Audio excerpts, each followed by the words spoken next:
Welcome. Good morning and good luck to us with the following Amud page. We're here in another Shiur of an amazing Gemara, Amud Gemara, Bav Metzia Kuf Hey Amud Beis. We're in the top of the page of Kuf Hey Amud Beis. This year's Leud Nishma Savimoyri Menachem and Akiva. Welcome to everybody here in Avos Shalom. Welcome to our YouTube channel subscribers and viewers. Welcome to people in Kol Avos and to anytime. Let's go. Tonu Abonon. Here comes a Mishnah. Olu be'ilan. We gave an introduction yesterday when Kufay with base, so let's just dive right in, or actually let's climb up. Olu be'ilan. Yeah, there are two people who went up a tree. They're climbing a tree. Shekoy choy ra. It's a tree that is not very stable. The tree is quite shaky. The koach, meaning the stability, the power of the tree, is bad, which means that tree is not a very sturdy, not very stable kind of tree. When it doesn't mean it's very unstable, you're going to fall, but that kind of tree on which two people are climbing on, soon we're going to see what kind of people. If two people are climbing up a tree, and that tree is such a tree that when one person puts his leg on the tree, the other person who's already there can feel it. In other words, the movement of one person affects the other person. That is what kochara. Or ubesoicha, that's not sukkah, ubesoicha shekoichara. Let's say there's one branch in the tree, and that particular branch is strong enough to hold two people, but they feel the movement. It's not a very strong bow. It's a branch that people can feel each other's movement, yes, are affected by each other's movement. Tameh, then one of them is tameh. What does that mean? So as we explained yesterday, the person who's a zav, one of the unique qualities of a zav, Zava Nida, right? Their quality is that those people, if they move someone else indirectly, that someone else becomes Tomeh. Becomes Tomeh as if they touched him. Yeah, for example, seesaw.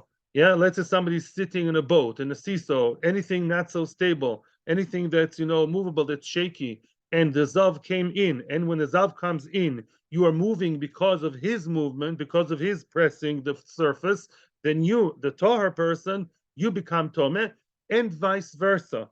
And vice versa. Vice versa means if the Zav is already there and I climb up the tree, now the Zav is shaken a bit because of my movement, and I am Tahar, I become Tomeh. Why? And that is actually more common halacha, not only by Zav. Just like if a person takes a dead sheretz inside a cup, inside, and he's not touching it, but he's moving it, if I move something, that's called tumas masa. In this case, it's called heset.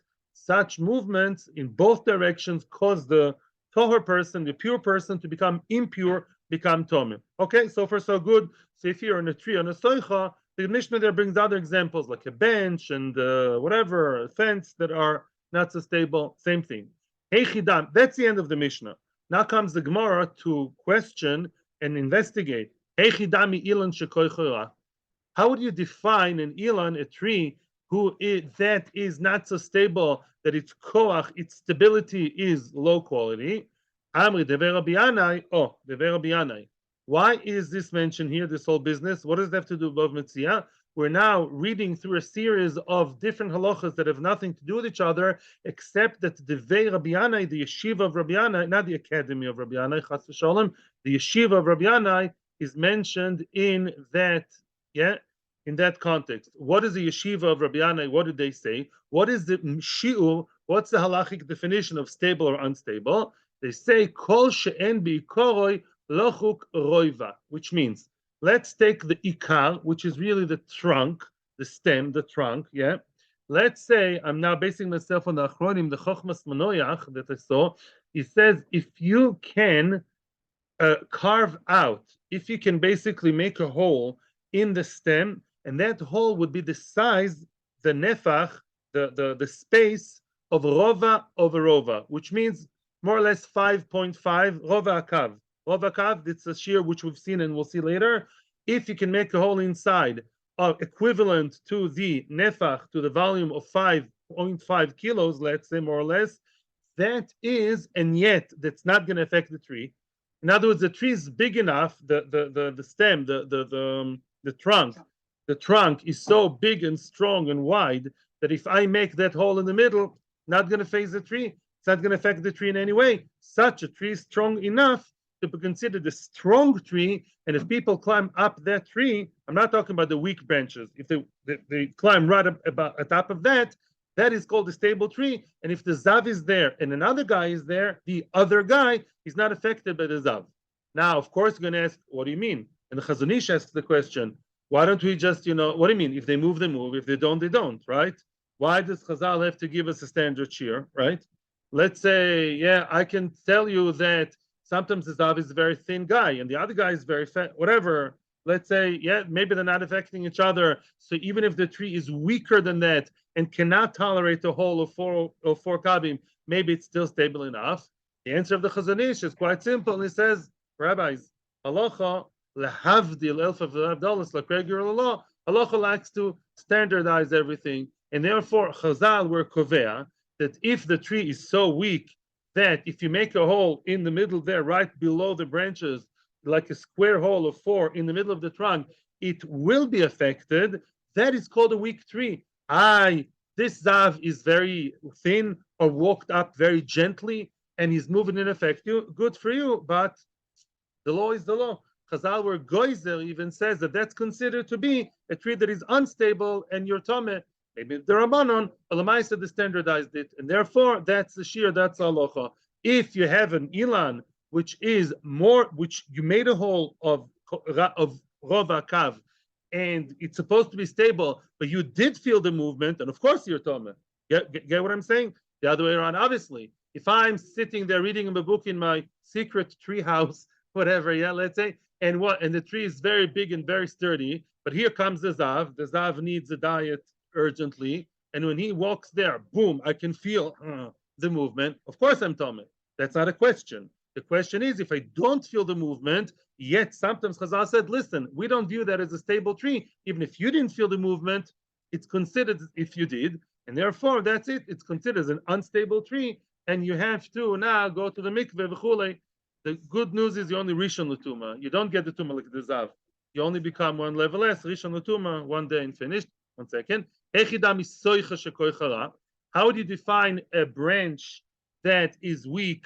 And if you climbed up the branch and then the zav climbed, or the other way, we say that you're tameh. How do you how weak is weak regarding that one branch?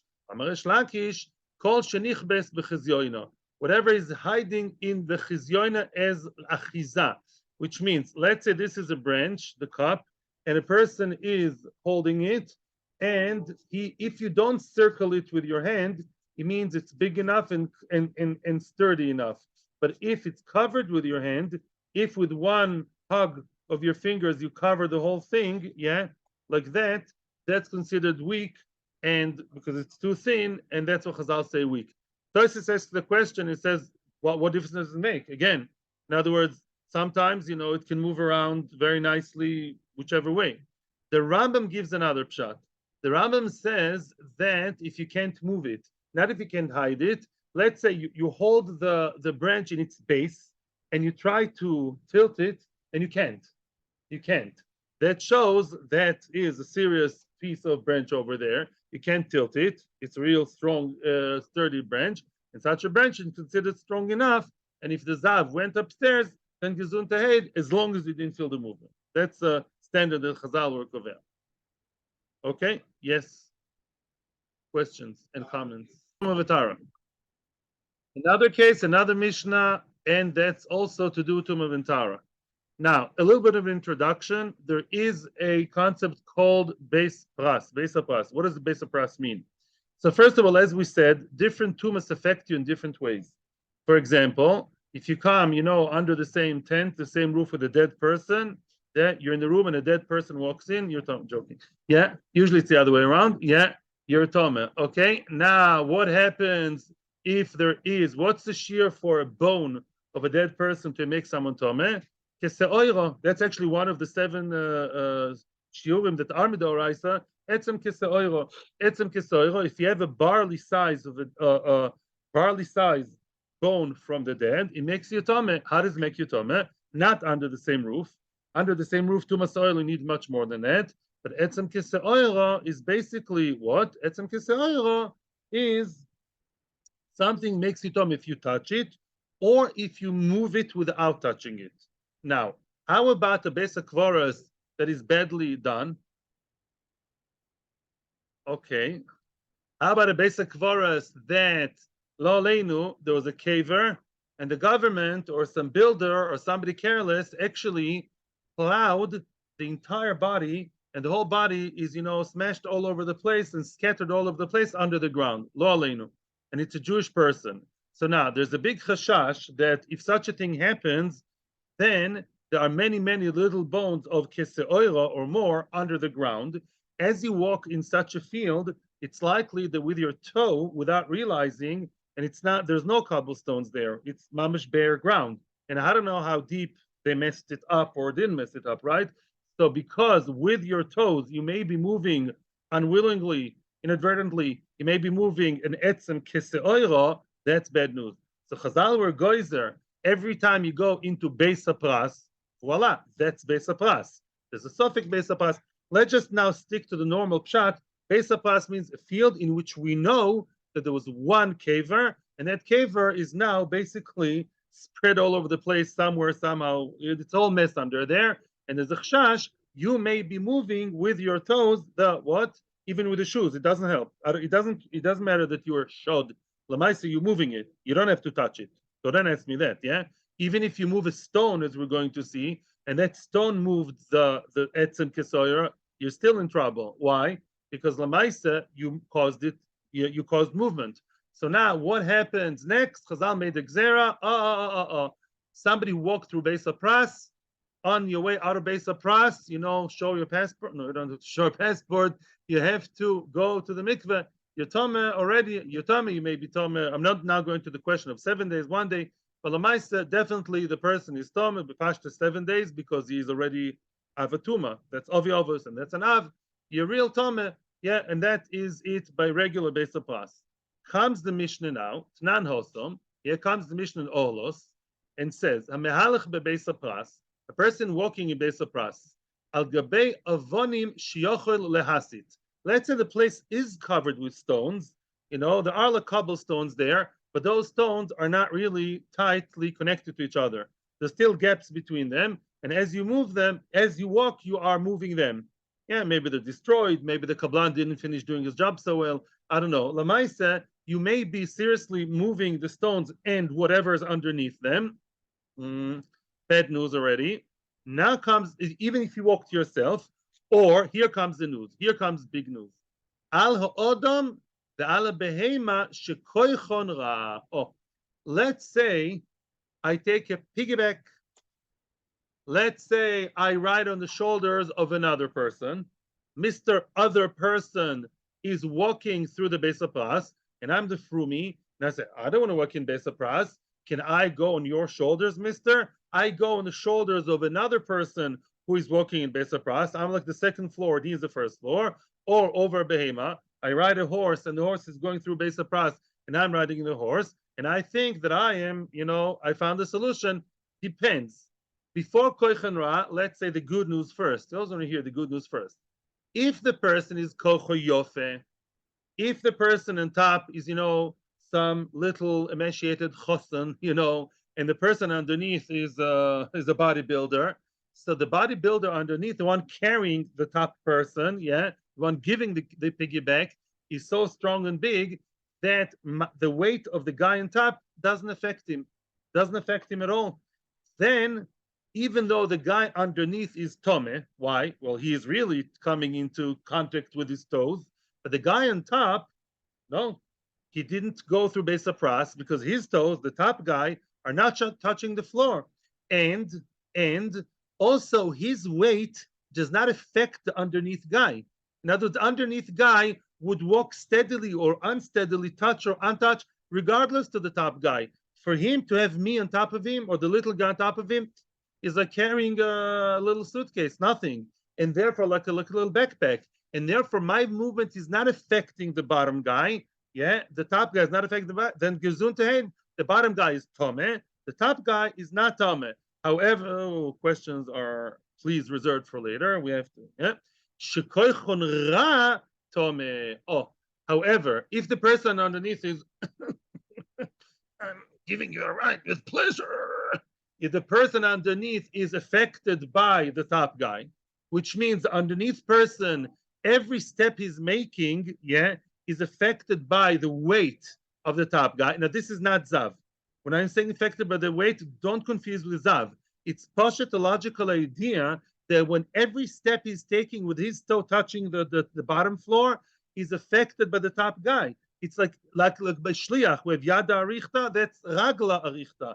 His foot, his leg touching the ground are affected by my weight. His movements are affected by me, yeah, because I'm weighing on him. Because his movements are affected by my weight, it's considered as if there's a direct line, and whatever happens underneath is happening to me, to the top guy, and therefore the top guy is also tameh because it's considered that he also walked. I'm not going to go now into Rashi, which is a bit complicated with the stones. I'll leave it at that. That's how some Rishonim learn it. It's a simpler way. Frag the Gemara, how do you exactly measure a person who's affected by the movement?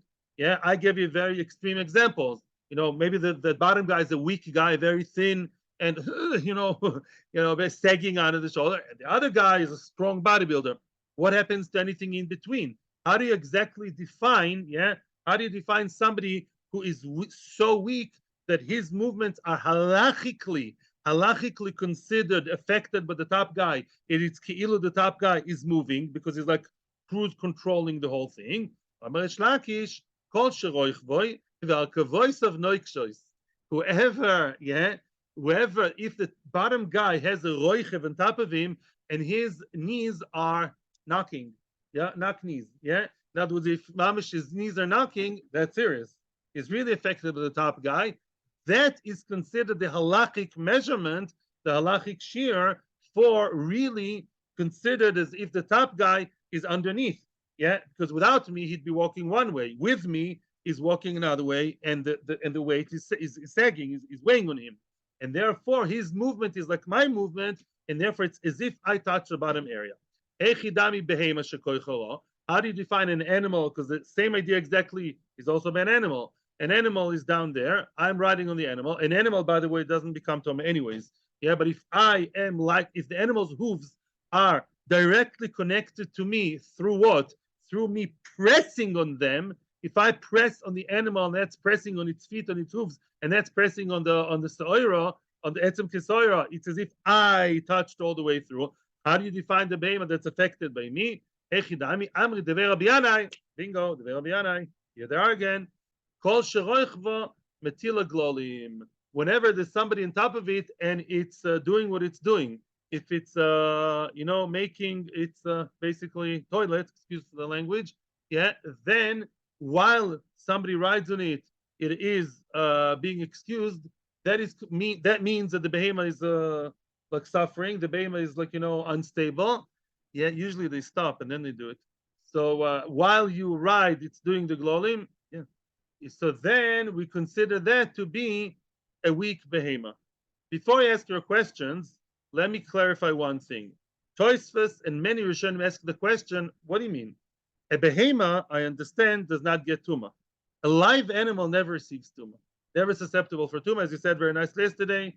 Less potential, less danger. An animal is not as holy as a person, there's no tumah. However, if you have two people, right, one riding on top of the other, what did we say? If the bottom guy is strong and his knees are not knocking, he's stable enough to walk nicely, maybe heavy for him, but his knees are not knocking, then what do we say? The top guy is not really pressing on him, so the bottom guy is tameh because his toes are touching. The top guy is not really connected. I am asking the question, wait a second. Anybody who knows the basics of tumah would say something here doesn't work right. Why? Because why? The tameh is obvious tumah is the mace. The bottom guy is tameh, and the top guy is touching the bottom guy, so he's tameh anyways. Right? Yeah, and therefore, why do we care whether he's pressing or not? Answer number one, and I'm simplifying the second answer. I saw the kitzur svar, I'm only bringing the first answer. Answer number one, the name of the bottom guy is Tim McKenzie, Abdul Mahmoud, Chin Chan Chun. The bottom guy, very nice guy, he's very helpful. He does not receive tumah, he's not susceptible to tumah. Really nice man, but tumah doesn't apply to him. Mimela, the only question is if I am Ki'ilu, if I'm pressing on him, whether it's a goy or Lavdil Behema, Lamaisa, if the top guy is pressing on the bottom guy, it's Ki'ilu, it's his foot moving there, then he's Tome. Otherwise, no. Second answer, I'll simplify the second answer for you. En Chinami, the second guy is Tome, but he's less Tome. In other words, the first guy who touches the mace is what? Is really Avha Tuma, and he has to have Tuma for 7 whole days. 7 days with paraduma, with mice and v'chule v'chule. Third day, seventh day, you have to sprinkle from the red hesha. Mashenkin, the top guy, if they're dressed with 2 layers of clothes, there's enough difference between them. That means that the top guy is 1 level less. And when we say he's not tameh, it means he's not as tameh. He's only a rishon letuma, and therefore he only has to go 1 day mikveh and finished. So he's tameh but less. So if it's kilu him mamish pressing on the shoulders and the shoulders are pressing on the toe, it's all one big unhappy family. Then the top guy is mamish ovi over. Is an avatuma. He goes 7 days. If the top guy is not really touching anything, but he's touching the one who touched, and he's a yid, the one underneath, not a goy, that's a different answer. Then we say the bottom guy is avatuma, 7 days, and the top guy is rishon latuma. What I said I'm simplifying is that sometimes when you have a dead person and you have one person touching it and another one, all simultaneously, all in one go, they all become avatuma. It's called Tumah B'chiburim. I'm not going there now. That's another issue.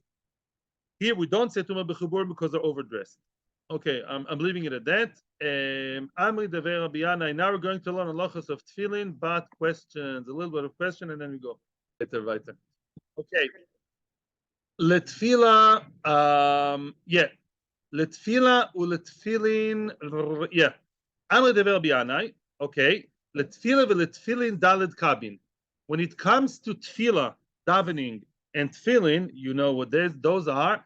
Daled kabin, the measurement, the weight of daled kabin somehow affects you halachically when it comes to tefillah and tefillin. What? Frag the Gemara letfillah mahi. What are you talking about when it comes to tefillah? Where do you have daled kabin? The Tanya. It says as follows: Anoise masu el kseifoy. A person is carrying a burden on his shoulders. Yeah. You're carrying something on your shoulder as a backpack. You're carrying something heavy. Ve'giazman tefillah. Now it's time to daven. You go and you want to stand b'shmoneh esrei, not krishma, by the way. I checked it in halacha. Here tefillah is usually means as usual. Tefillah is the real tefillah, the shmoneh esrei. And then you have something heavy, and something that's heavy, that's a burden on you, may distract you. You have something heavy physically, right? It may cause you to be distracted. Yeah. And therefore, how heavy is halachically called distracting? If the weight is less than daled kabin, which by the most, but with the minimum shear is 5.5 kilos, then we say what? Just move it backwards. Basically wear it, like a backpack. In other words, as long as it's less than daled kabin, halacha gave you that cutoff point, saying that mistam is not that heavy for you, that it's bothering, it's in your mind. You can still daven nicely with that thing behind you. Arba kabin, but if it's arba kabin 5.5, according to Chazanish, it's double, you know that. Or according to Chazanish, more like 10, then meniach al gav karka umispalel. Then you cannot actually wear it or carry it in any way on you, because halacha gave that cutoff point that if it's already around the 5 point something kilo, halacha views that as something that would probably disturb and distract most normal human beings. It's already too heavy, and it's heavy on your mind already, and therefore you have to put it on the floor and then start your shmoneh esrei nicely. And by the way, this halacha is very straightforward. When you sit in Shulchan Aruch, it's almost cut and paste from the Gemara, without much Mishnah Brura. So that's what I have to offer. Now, tefillin is more complicated. Letfillin mahi. What do you mean when you say there's a burden of daled kabin and it somehow affect your tefillin wearing? What's the story? The Tanya says in the Brisa, a person carries something on his head, right? Some people, like, but the Arabs or in Africa, they carry things on their head. The Gemara says, Anshe Hutzal, in Daf Tzadi Beis, I think, around there, in Shabbos, yeah. Some people, let's say you have a burden on your head, literally, yeah. The tefillin beroishoy, and you're wearing your tefillin. We're not talking here during davening. That's a different issue. As you know, me'ikar adin, When you see somebody walking around the whole day, all day long with tefillin in his head, he's not a weirdo, he's not a crazy. It's a good thing to do if you can. Like the Zilberman group in the old city, you know about them? They wear tefillin all day long, the Minagogra. We don't because, we have to go to the toilet, we may pass air. But tefillin, people would wear tefillin all day long. Very nice thing. And what? And you have a burden in your head. Oh, here there are two questions. Question number one, there may be an issue with the tefillin and the burden, coexisting not so nicely on your, or not exactly coexisting on your head. That can become an issue, and there are three different issues here. Issue number one, im hayu tefillin roitzetzois also. Tefillin roitzetzois has two meanings. According to Rashi, roitzetzois means mitma'achot, they crush, they squash under the burden. You actually have the burden on the tefillin, according to Rashi, and therefore the tefillin are like crushing underneath. You may ask a question because we live, Baruch Hashem, in such a beautiful generation. Tafshin Pei Gimel, today is what? Hey Elul or Vav maybe. Tafshin Pei Gimel, and what? Our tefillin are hard and sturdy, right? But in the past, people's tefillin were much softer. You have tefillin made out of the skin of a behema daka, from a goat skin, or that sheep.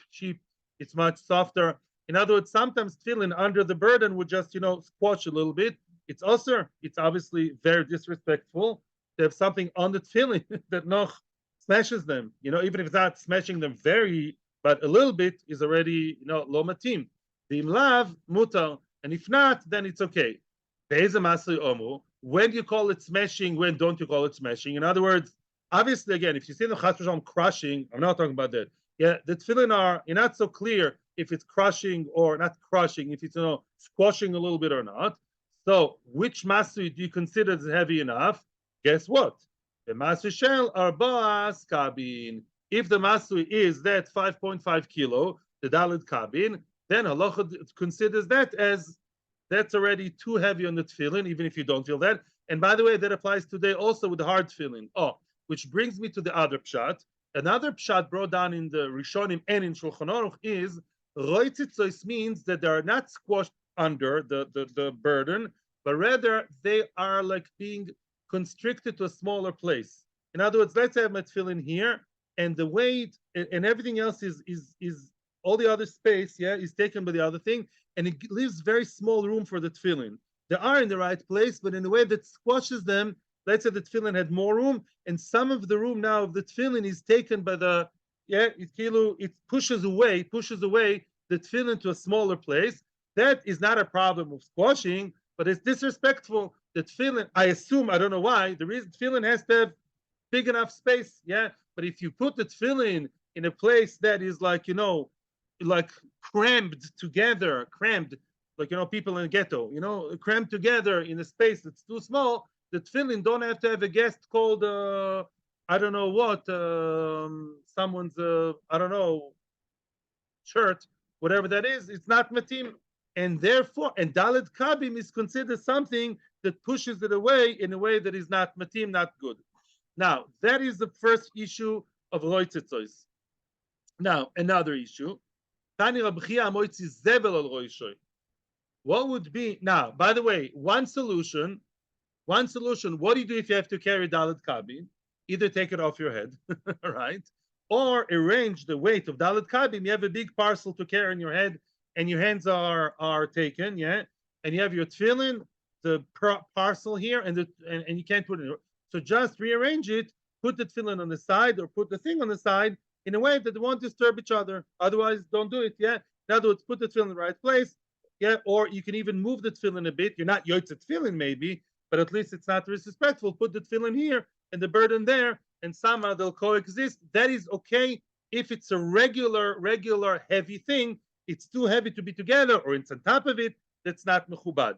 However, Tani Rabbi Chia, hamoitzi zevel al roishoy. Zevel, garbage. A guy has a suitcase and he has his Gemara, and his wife asked him, can you pick up the garbage, please? You have new garbage cans here in Lachis, very fancy. You want to take the garbage to the fancy garbage can? What a beautiful experience. And he has no place in his hand. And this guy is a very firm guy. He does the right thing. He leaves home with his tefillin on, which is ideal for Shachris, ideally if you can. And he says, you know what? I'll put the garbage on the head. No. Zegvul. You don't do that. Yeah, darling, please take the garbage off my head, and let the tefillin. He has tefillin and garbage over the head. Then you don't tell the tefillin, I'm sorry. The garbage has to stay here and you go to the side. Yeah, that's not mechubad.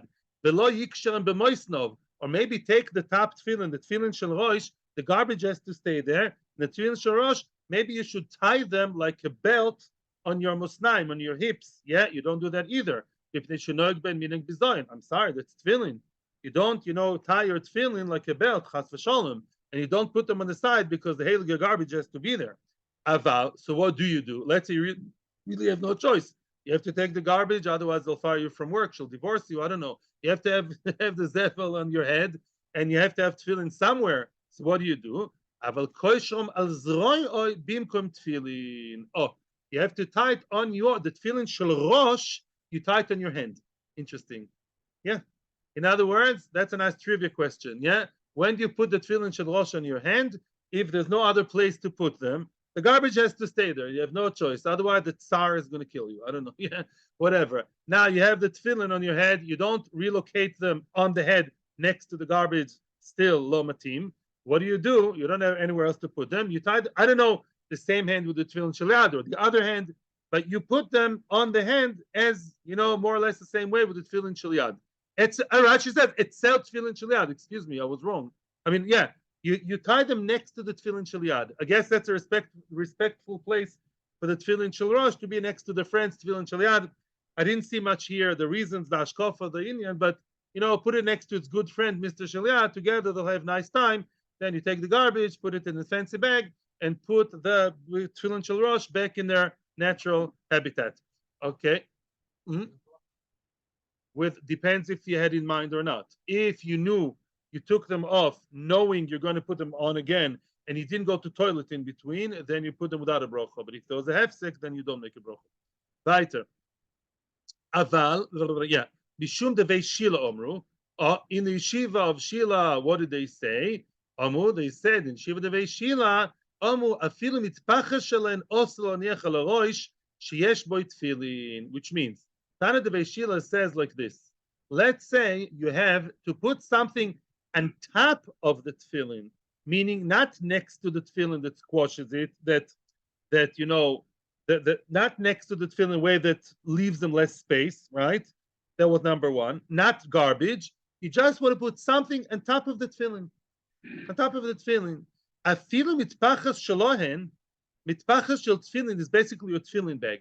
Rashi says mitpachas, a kerchief in which you keep your tefillin at night. Because back then they would wear the tefillin all day long, only at night. Just like you put your tefillin in a nice velvet bag after Shachris, they would do that at night. Even the tefillin bag itself, which is relatively holy, right?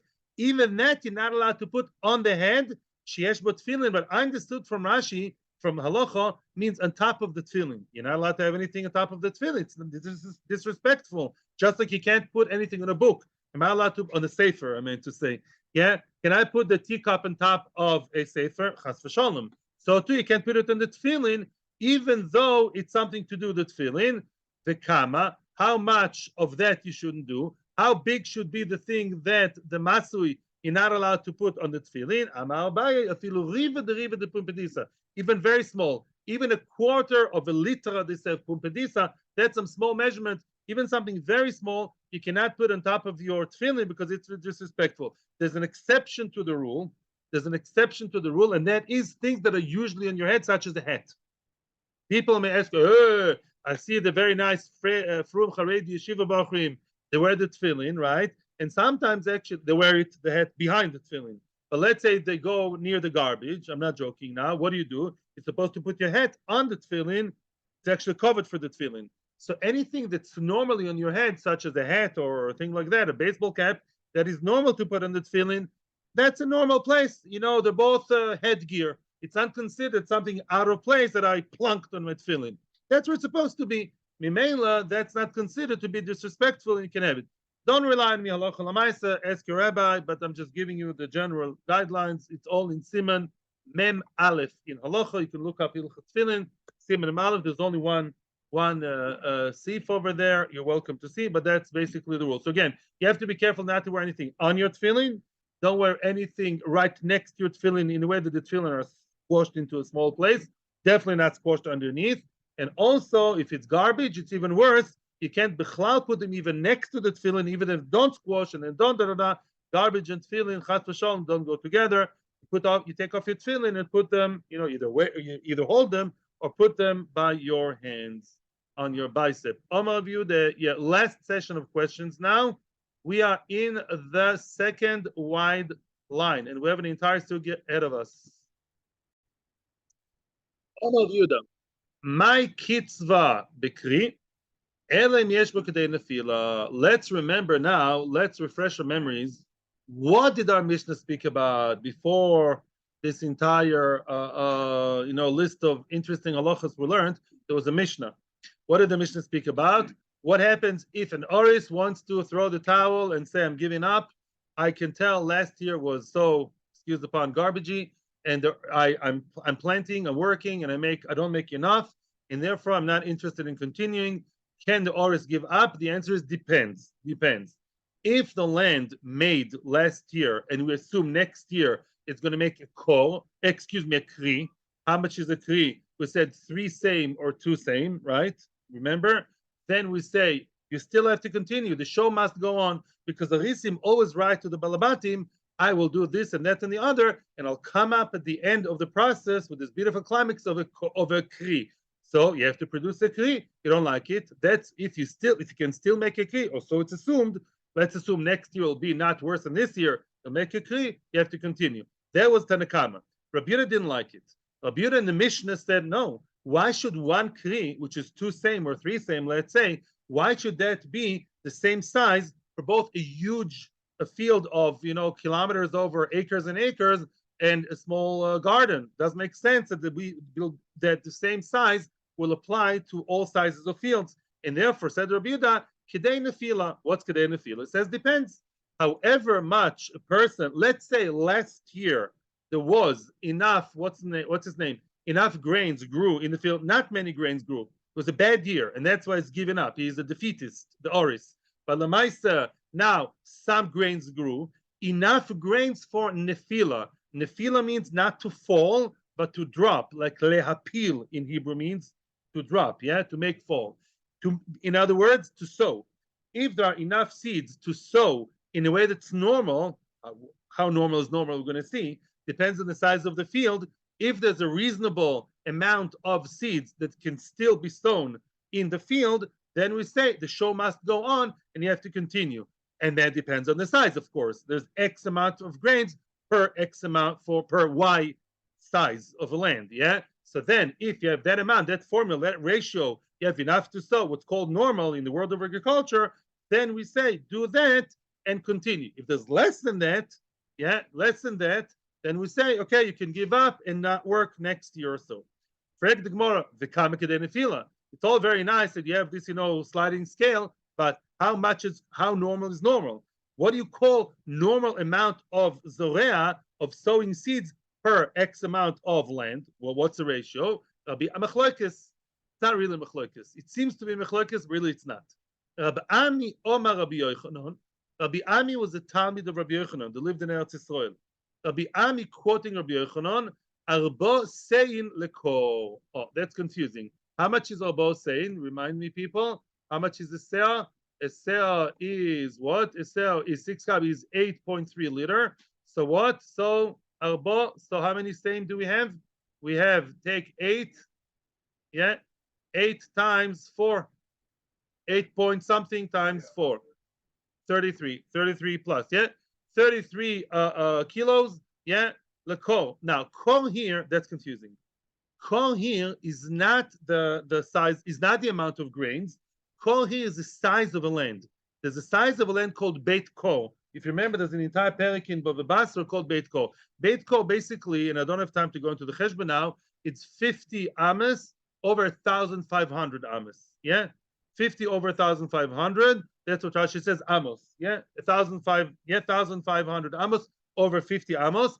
That is the size. So if for every 1,500 over 50 you can sow, you can plant four same, you got that's it. You're mechuyev to keep working, and that's a ratio. If it's double the size of the land, double the size of the grains. Very nice. Rabbi Ami delay Omar. Rabbi Ami himself seems to argue on his rabbi. He argues on Rabbi Yochanan. He says Shmoina saying leko. Yeah, no, not four. As long as only if you have 8 same per ko, that's considered to be normal planting, normal sowing. Omer le'ahu Saba le'Rav Chama b'rei Rabba baravua. A Saba, an old man, an old chacham, told Rav Chama b'rei Rabba baravua, asber chalo. I'll explain to you what's going on here. He's not arguing in his rabbi. Rabbi Ami and Rabbi Yochanan are not arguing. Rabbi Yochanan said that 4 same per this amount, 4,500, and Rabbi Ami said 8. So they're not really arguing. Reality change, not the halacha. Bishnei de Rabbi Yochanan, in the years of Rabbi Yochanan, in the good old years, the good old days, have a shmeina ara. The land was fat. The land was fertile and good.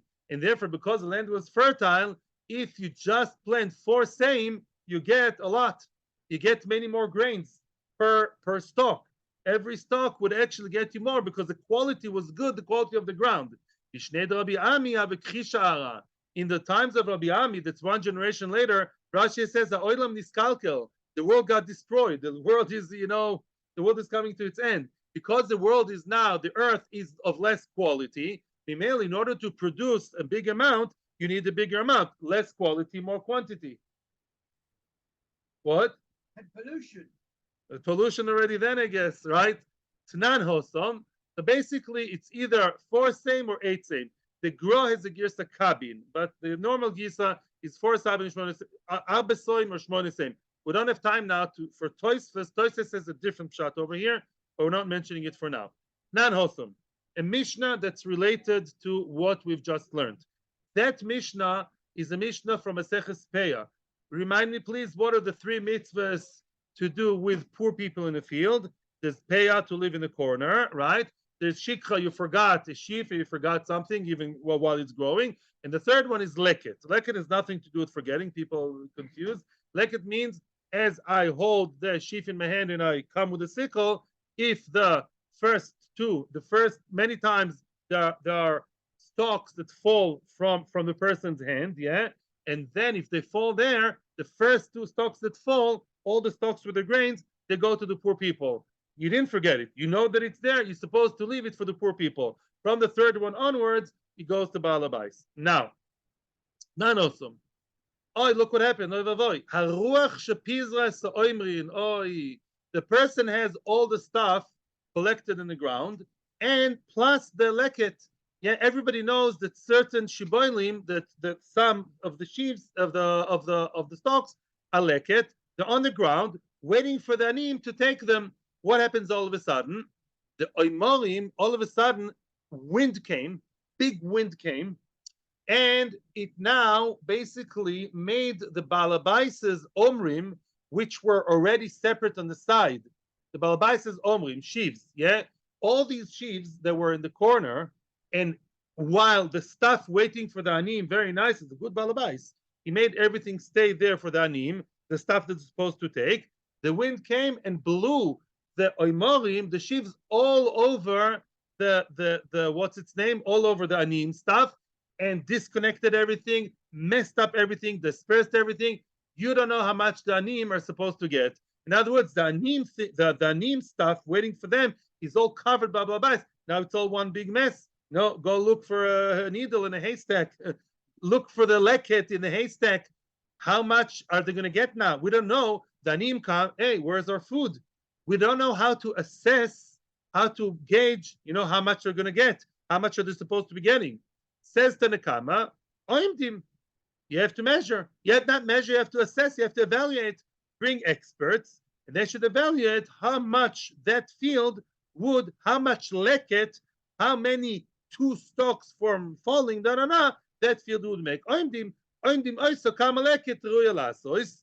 Benoisen lanim. You just make it very clear. You assess, you evaluate such a field with such a day and such workers and such falling and such a thing. I assume that whatever 0.3 percentage, 2-3 percentage goes to the anim, and you give it to them.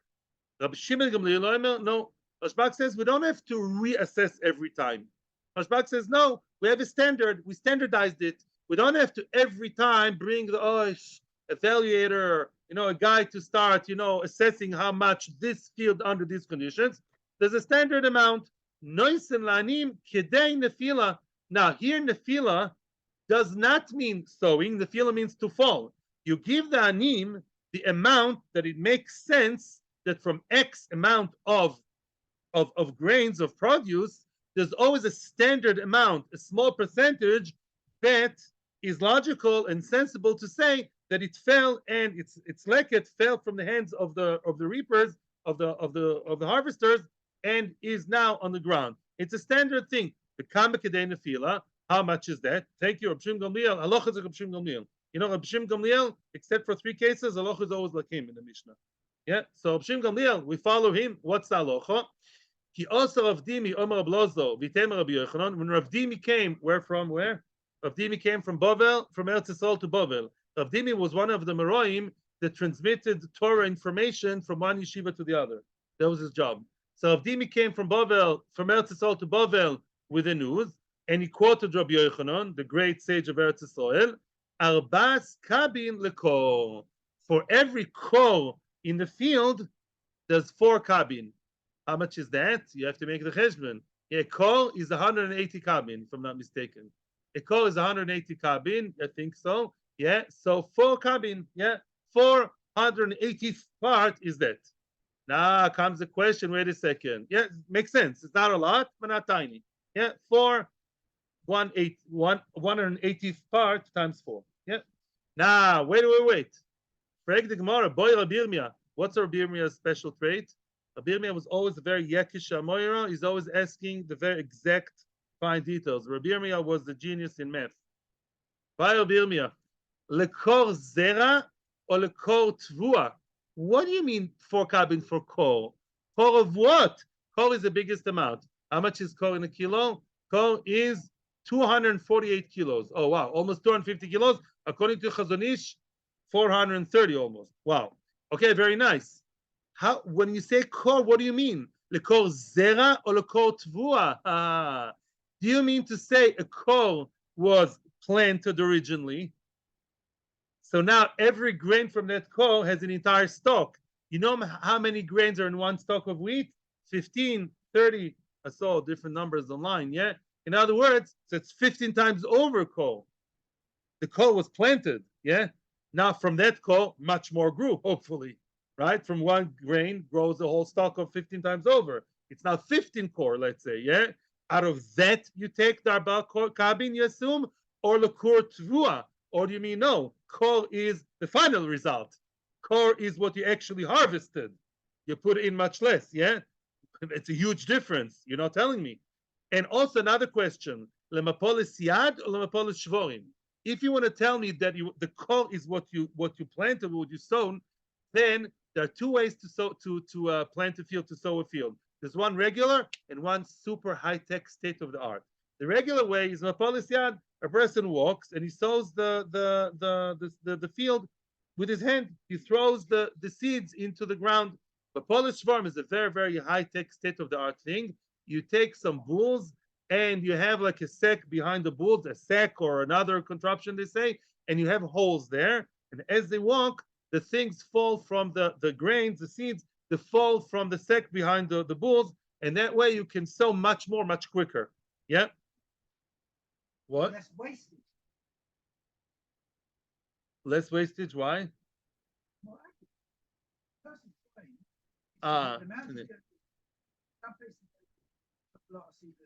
You're going to some, okay. Whereas with this method, it's going to be much more even.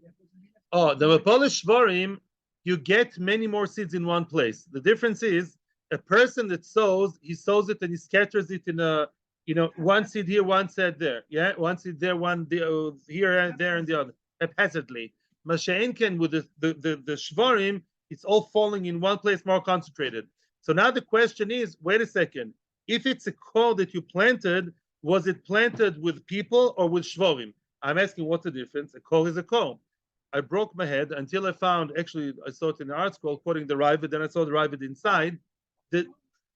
The difference is like this: when you have the shvorim and it's all concentrated in one place, as opposed to the person that scatters the seeds, more haphazardly, then one way or the other, the Ravid is not sure which one, yields more grains.